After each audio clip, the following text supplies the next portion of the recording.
Hello everyone, उम्मीद करते हैं आप सब ठीक होंगे। उम्मीद करती हूँ आपको मेरी स्टोरी पसंद आ रही होगी।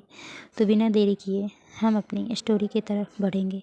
पिछले एपिसोड में हमने देखा था कि कैसे कैसे सिया अपने रिश्ते को संभालने की कोशिश कर रही है। अब आगे जो महसूस हो रहा है तो माना नहीं जाएगा। कुछ एहसास जितना दबाओ उतना ही ज़्यादा सामने आता है। रात मेहमान जा चुके थे, फिर भी घर में शांत था। मीरा धीरे धीरे कमरे में आई। आज का दिन थोड़ा भारी था। वो बेड के पास खड़ी थी, जैसे कुछ सोच रही हो। तभी तुम्हें ऐसी बात नहीं करनी चाहिए थी, आर्या की आवाज़ आई। मीरा ने मुड़कर देखा। कौन सी बात? आर्या खिड़की के पास खड़ी थी, वही बालकनी में। उसने बिना देखे कहा कि ये सिर्फ मेरी स्टोरी नहीं है। मीरा कुछ सेकंड चुप रही, फिर धीरे से बोली, गलत कहा क्या? आर्या ने तुरंत जवाब नहीं दिया, बस उसकी उंगली खिड़की के किनारे पर हल्का सा टैप कर रही थी। तुम चीज़ों को कॉम्प्लिकेटेड बना रही हो। मीरा हल्का सा मुस्कुराई। या शायद तुम इन्हें सिंपल दिखाने की कोशिश कर रही हो। 1 सेकेंड, 2 सेकेंड और फिर इनफ। आर्या ने उसकी तरफ देखा। उसकी आंखों में इरिटेशन था, लेकिन उसके पीछे कुछ और भी था। मैं ये सब नहीं चाहती, उसने साफ कहा। क्या? मीरा ने कहा, यही सब जो तुम बोल रही हो, ये एक्सपेक्टेशन, ये ट्राई करना। हर शब्द के साथ उसकी आवाज़ और सख्त होती गई। ये सब मेरे लिए मैटर नहीं करता। कमरे में सन्नाटा छा गया। मीरा ने उसे ध्यान से देखा, फिर बोली, तो फिर क्यों फ़र्क पड़ता है? ये सवाल सीधा था और इस बार आर्या के पास तुरंत जवाब नहीं था। एक पल दोनों की नज़रें मिली। पहली बार इतनी सीधी। आर्या कुछ बोलने वाली थी, उसके होंठ हल्के से खुले बिकॉज, लेकिन वो रुक गई, जैसे खुद को पकड़ लिया हो। उसने नज़रें हटा ली। नथिंग, बस एक शब्द। लेकिन इस बार उसकी आवाज़ उतनी मजबूत नहीं थी। मीरा ने वो सब देखा, उसका रुकना, उसका नज़रें चुराना, और उस एक अधूरे जवाब में बहुत कुछ समझ आ गया था। लेकिन उसने कुछ नहीं कहा, क्योंकि कुछ सच्चाइयाँ दूसरों से नहीं, खुद से माननी पड़ती है। आर्या बालकनी में आ गई। हवा तेज थी, लेकिन उसके अंदर उससे ज़्यादा तूफान था।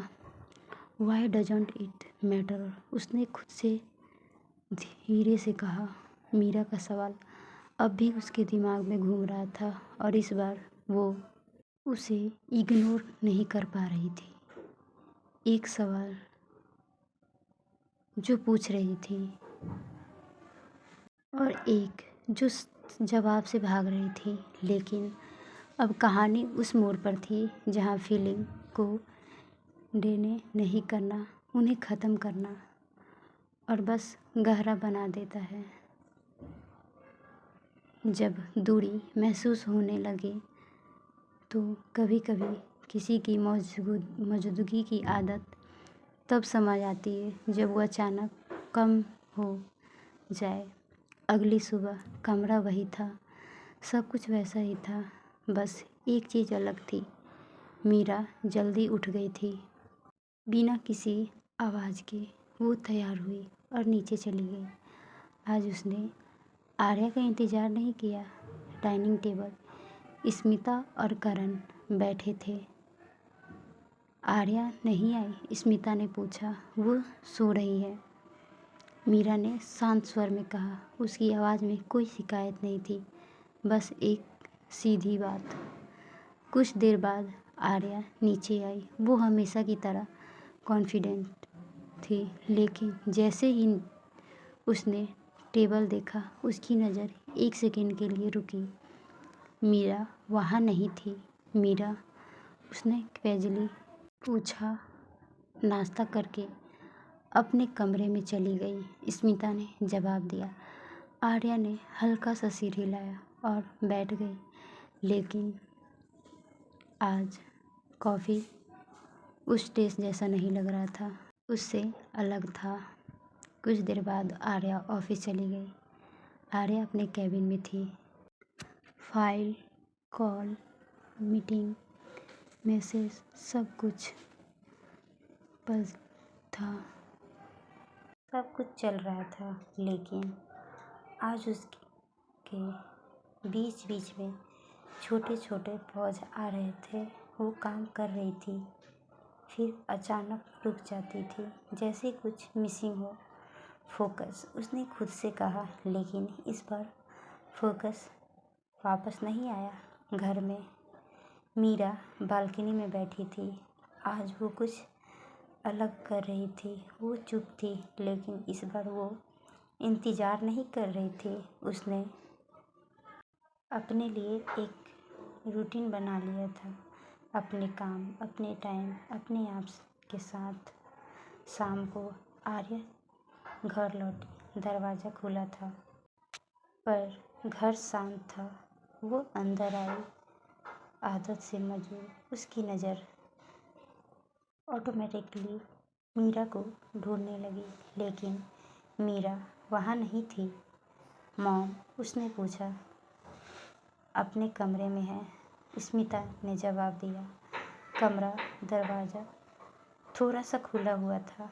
आर्या ने हल्का सा पुश किया। मीरा अंदर थी, अपने कागज़ में बिजी। उसने ऊपर देखा। तुम आ गई, सीधा और नॉर्मल, ना कोई एक्स्ट्रा इमोशन, ना कोई वेट। आर्या कुछ सेकेंड दरवाजे पे खड़ी रही, फिर अंदर आई। तुम बिजी हो? ये सवाल पहली बार आर्या ने पूछा था। मीरा ने हल्का सा मुस्कुराया। हाँ, थोड़ा बहुत। कोई डिले नहीं, कोई इमोशन नहीं। और शायद ये वही चीज़ आर्या को अजीब लगी, एक एहसास। वो कुछ सेकंड वही खड़ी रही, जैसे कुछ कहना चाहती हो, लेकिन कुछ मिला ही नहीं। ओके, बस एक शब्द, और वो वापस आ गई। रात दोनों एक ही कमरे में थे, लेकिन आज दूरी पहले से ज़्यादा महसूस हो रही थी, क्योंकि आज पहली बार वो दूरी दोनों तरफ से थी। एक जो हमेशा दूर रहती थी, और एक जो अब दूर रहने लगी थी, लेकिन अब सिर्फ एक पर हो रहा था। कभी कभी किसी की कमी उसी को सबसे पहले महसूस होती है, जो उसे मानने से इनकार करता है। तो आज के लिए इतना ही, बाकी मिलते हैं इसके नेक्स्ट पार्ट में। उम्मीद करती हूँ आपको स्टोरी पसंद आई होगी। नेक्स्ट पार्ट के लिए मेरे चैनल को सब्सक्राइब कीजिए। अगर स्टोरी अच्छी लगी तो वीडियो को लाइक और कमेंट कीजिए।